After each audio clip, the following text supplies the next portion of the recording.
pour cette deuxième capsule, qu'est-ce qu'on va faire?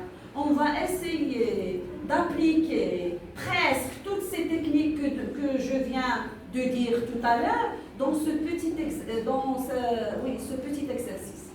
Vous avez compris? Oui. Donc voilà, l'atome d'aluminium a perdu 3 électrons. C'est déjà une phrase qu'il faut exploiter.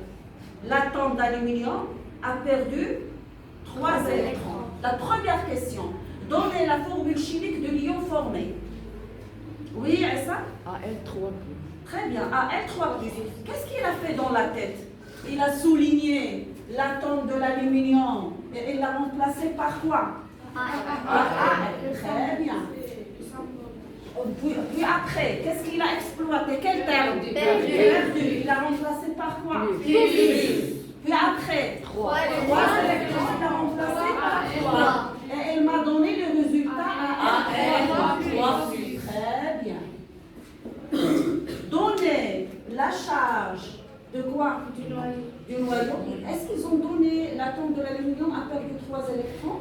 Attendez, donnez, il me manque, voilà ici une donnée. Voilà, sachant que le numéro atomique,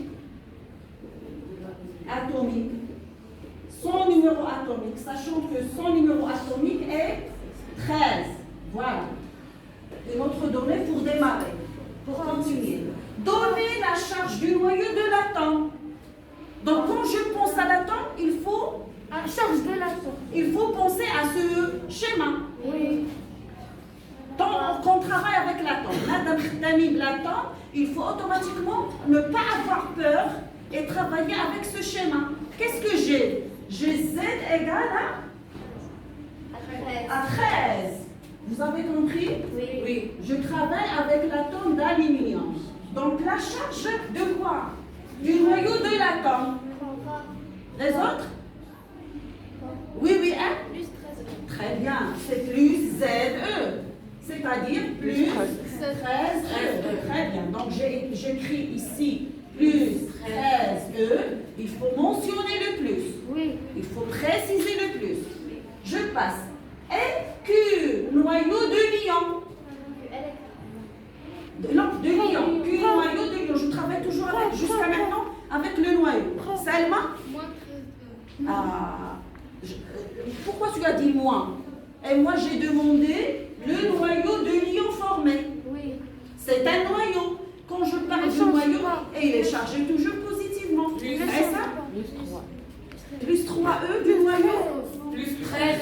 Oui? Très bien. Plus 13E. Pourquoi? Le noyau est invariable. Je viens de le dire tout à l'heure. Il ne faut pas avoir peur du noyau. Le même scénario est ici. Plus 8E. L'atome est devenu un ion. J'ai toujours plus 8E. Copier-coller ici. Oui. La question, il faut bien se concentrer sur la question. Sinon, تكتبوا الكوارث. واحد قال plus 3, c'est pas grave parce que c'est le premier test. C'est normal هادشي تطيحوا فيه. Mais l'essentiel ما نعاودوش الخطأ. Mais أول حاجة خصني je dois imaginer, je travaille avec quoi? Avec le noyau. Donc il faut penser à plus. Le noyau, ne pas avoir peur du noyau. C'est toujours plus ZE. Que ça soit ion ou bien atome. D'accord? Donc ici, qu'est-ce que je vais écrire seulement? Plus 13. Celui qui répond doit répondre à haute voix. علاش à haute voix? باش يسمعوا les gens qui le suivent. Les élèves du Maroc qui le suivent. Ils يسمعوا la réponse ديالو. Je passe à quoi? Aux électrons. Donc, donnez la charge des électrons de l'atome. De l'atome. Samy. Très bien. Moi, 13, je travaille avec l'atome. Il ne faut pas avoir peur. Je passe à autre chose. Donnez quoi? La charge des électrons de l'ion formé. Mon ion. L'atome. Qu'est-ce qui s'est passé à l'atome? Elle a perdu 3 électrons. Donc elle avait combien d'électrons? Elle avait 13. Elle avait 13 électrons et elle a perdu 3. Donc combien d'électrons combien? 10 électrons. Puisqu'il y a 10 électrons qui tournent autour du noyau formé, du lion formé, quelle est la charge des électrons? Il faut penser comme ça. Il faut penser, échec? Moins 10 Moins 10 E. Très bien. Vous voyez, quand je passe aux électrons, ce n'est pas la même chose. La charge des électrons du noyau, C'est la charge de l'atome. non, la charge des électrons de l'atome n'est pas la charge des électrons de l'ion formé. Vous avez compris? Donc en général, ici on peut écrire plus ZE, Moins Z. moins ZE, mais dans ce stade-là, ou bien à ce stade-là, il faut avoir peur.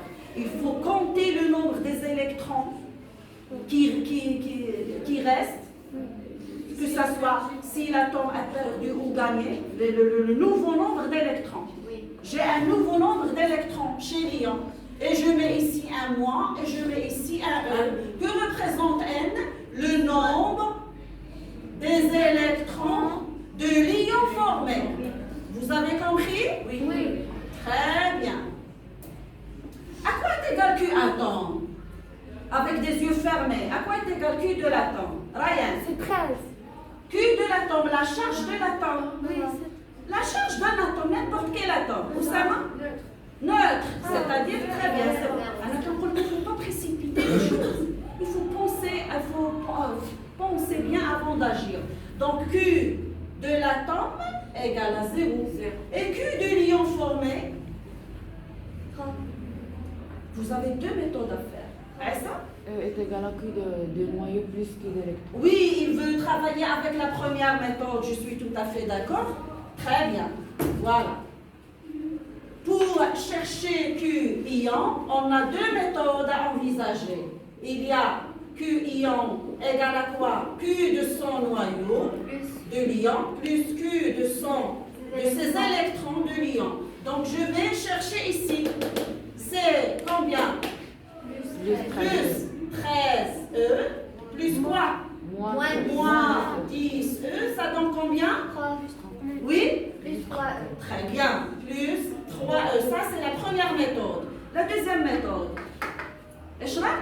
On va inverser le plus électron. Très bien. Mon ion, c'est quoi? C'est AL 3 plus. Vous avez compris?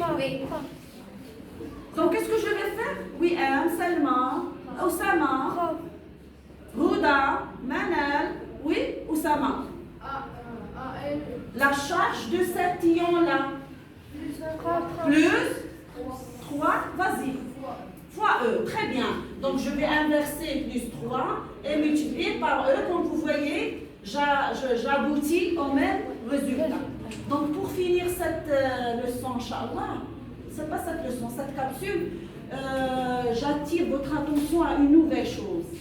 Parfois un groupement d'atomes, c'est-à-dire une molécule. C'est le cas, voilà une molécule qui est composée par quoi? S, c'est quoi? Quel atome? S. C'est le soufre. Et ça? L'oxygène. Donc, comme vous voyez, c'est une molécule, écoutez, composée par un atome de quoi? De soufre et 4 atomes. Donc, c'est un groupement d'atomes. Ce groupement d'atomes a décidé de gagner 2 électrons. Donc, c'est le même scénario. J'aurai quoi? Un ion. J'aurai un ion qui a une formule chimique. De la même manière, va gagner 2 électrons, il va devenir un ion. Sa formule chimique s'écrit de la même manière. J'écris le groupement d'atomes, sa formule chimique. Voilà, je l'ai déjà écrit. Et qu'est-ce que j'ai dit? En exposant, je vais mettre quoi? Mon 2 et gagner ça. Ça veut dire quoi? Négatif. Très bien. Voilà. À savoir que ce 2 moins n'est pas spécial pour le O, pour l'oxygène, non. C'est pour toute la molécule, ou bien toute la formule chimique, ou bien tout le groupement d'atomes. Vous avez compris? Donc, puisque cet ion est venu d'un groupement d'atomes, on va l'appeler ion polyatomique. Ça veut dire quoi, poly? c'est-à-dire plusieurs atomes. Mais il y a aussi un ion monoatomique qui est venu d'un seul atome. Par exemple, l'oxygène, O2-, ion oxygène, c'est un ion monoatomique. Donc, parfois, on vous demande dans les exercices, classer les ions suivants en monoatomique et en polyatomique. Parfois, classer les ions suivants en cation et en anion. Vous avez compris? Oui. Donc, je vais vous donner une recette très simple pour classer les ions en polyatomique et monoatomique. Voilà, la recette pour finir.